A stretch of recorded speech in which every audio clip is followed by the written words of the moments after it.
Healthy Waster, comment tu vas? Bon, aujourd'hui j'ai envie de te conseiller parce que dans le sport, il paraît qu'il faut toujours s'entraîner. Enfin, pas que, mais tu vois le délire. Mais t'as déjà dû te rendre compte que les gens qui te donnent des conseils, eh ben c'est pas toujours les meilleurs. Alors c'est l'occasion de retrouver le meilleur des pires conseils qu'on peut te donner au CrossFit.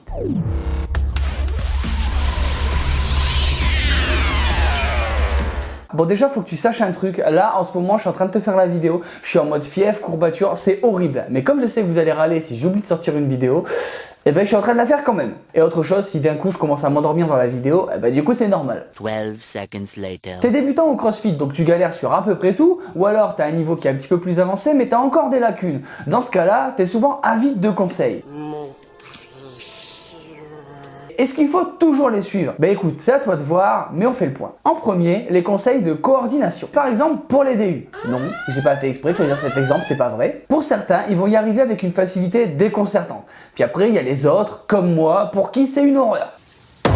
Mais le souci pour ce genre de mouvement qui demande de la coordination, eh ben, il n'y a pas une seule façon de réussir, il y en a une multitude. Pourquoi ça? Ben simplement parce que on a un cerveau. T'es sûr? Et le moment où tu vas vraiment évoluer, c'est quand tu vas comprendre le mouvement. Et je sais pas si tu es au courant, mais on n'est pas tous fait pareil. Et chacun va évoluer différemment. Ce qui est sûr, c'est que tu dois comprendre pour ensuite interpréter. Et là, ça va dépendre de ton âge, de tes facilités, de ce que tu as déjà fait avant comme sport. C'est compliqué, mais c'est compliqué. Et donc, eh ben on n'est pas sur le même pied d'égalité. Alors arrête d'écouter les 10 000 techniques qu'on va te donner et essaye de trouver la tienne.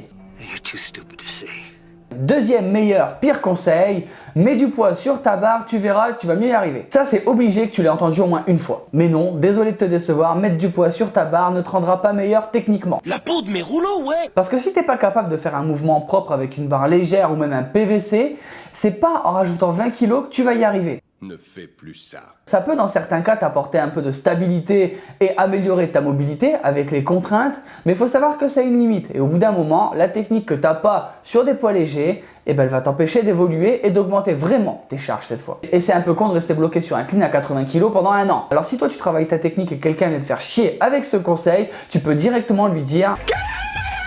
Et plutôt que de risquer de te blesser sur une charge que tu peux pas maîtriser, prends ton temps, il n'y a aucune honte à commencer sur un snatch barre à vide. Troisième conseil, il faut que tu achètes ça, il faut que tu achètes ci, sinon tu vas jamais évoluer. Non, on n'est jamais obligé de rien. Effectivement, avoir des pompes d'haltéro, ça va améliorer ta stabilité, ça y a pas de doute. Mais c'est dû à sa conception, pas parce que tu améliores ta technique. Donc ça va pas régler le cœur du problème, on est bien d'accord. Oh, excuse-moi, je t'ai coupé là. Qu'est-ce que tu disais? Pareil, si t'as pas les moyens de t'acheter un gilet lesté, tu peux continuer à mettre une kettlebell attachée avec un élastique autour de ta taille. C'est aussi efficace. Je sais que le marketing CrossFit c'est de la bombe et qu'on a tous envie d'acheter plein de trucs. Mais contrairement à ce qu'on se vante en disant que oui, au CrossFit les machines c'est nous, bah oui, forcément, parce qu'à force d'acheter de l'équipement, on est un peu en mode robot. Hein. Retiens juste avec tout ça que oui, il y a des choses qui peuvent t'aider, mais rien n'est vital et que tu pourras continuer à t'entraîner même si t'as pas le dernier truc à la mode. T'inquiète pas, les bases, ça fonctionne toujours. Quatrième conseil, de toute façon, c'est 80% dans l'assiette et 20% à l'entraînement. Rassure-toi, si ta diète elle est pas carrée dès les premières séances de CrossFit que tu fais, c'est pas grave. Quand quelqu'un dit ça, demande-lui déjà d'arriver à s'entraîner à 100%. Ça sera déjà pas mal. Si tu suis ce raisonnement, ça veut dire que tous les gens qui mangent healthy, ils devraient avoir des perfs de bâtards dès qu'ils s'entraînent un petit peu. C'est pas du tout le cas. Alors continue plutôt à t'entraîner avec passion, en t'éclatant, plutôt que commencer à vouloir te chauffer, à peser tes haricots verts à chaque repas, à être en mode nutri-nazi. C'est pas vraiment l'essentiel. Tu auras bien le temps de t'y pencher plus tard. Cinquième conseil, si tu t'entraînes pas 4 ou 5 fois par semaine, tu n'auras pas de résultat. Alors pour le coup, ça c'est un conseil vrai et faux en même temps. Oui, je sais, des fois je me tape des petits délires, c'est comme ça. Effectivement, si tu t'entraînes bien, et je veux dire intelligemment, 4 à 5 fois par semaine, tu vas évoluer vite et efficacement. Mais si tu n'as jamais fait de sport et que tu te mets au CrossFit et que tu peux t'entraîner qu'1 à 2 fois par semaine, t'inquiète, tu vas quand même avoir des résultats. Ça prendra juste plus de temps. Ce qu'il faut comprendre, c'est tes objectifs. Si ton but c'est d'aller aux Games et que tu veux t'entraîner 1 fois par semaine, tu sais que c'est mort. Maintenant, si tu veux juste reprendre la forme, t'inquiète, 2 fois ça suffit. Ça sert à rien de te décourager, de te mettre à culpabiliser, de pas pouvoir venir faire 5 quads par semaine. N'oublie pas que le CrossFit, il doit s'adapter à ton planning, pas l'inverse. Alors si limite pour arriver à faire 5 entraînements, tu dois quitter ton boulot, tu te rends compte que c'est un petit peu extrême. Et les extrêmes, comme on dit, eh ben c'est jamais bon.